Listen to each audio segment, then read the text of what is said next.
where I think we've still got job work to do is one, of course, to build up a personal brand, and that personal brand's got to be more than just what we see them out and about.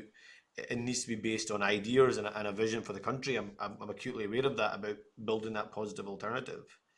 Um, but there's no shortcut to that. That is a hard slog, particularly when you're in the Scottish Parliament terms, the third party where you're competing to get in the news package at all.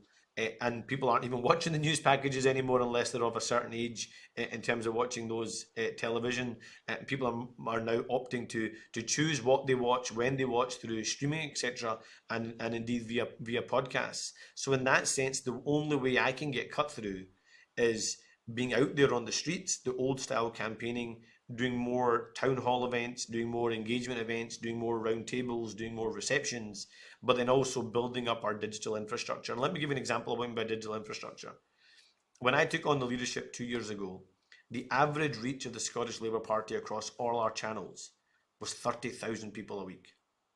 Now, that's woeful. At the same time, the SNP's weekly reach was 1.5 million people a week across all of their channels, whether that's their leadership or indeed their party channels across all different platforms.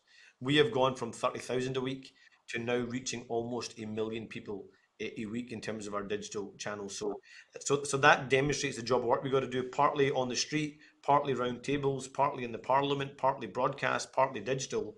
But the big bit that's missing, I think, that we have got to work on between now and the next general election and the next Scottish Parliament election is, I think we've probably persuaded lots of people why we think the Tories and the SNP deserve to lose. I think the hardest part in politics is now persuading people why Labour deserves to win. And that's the bit that in this phase of leadership, I'm relentlessly wanting to pursue, is both in terms of what a growth plan is for Scotland, how do we develop that, and an NHS plan, something you discussed with Jean Freeman. I thought that was a great podcast, actually, an NHS and social care plan that's about building the NHS fit for the future. Those for me are the two big areas that I want us to develop over the coming year.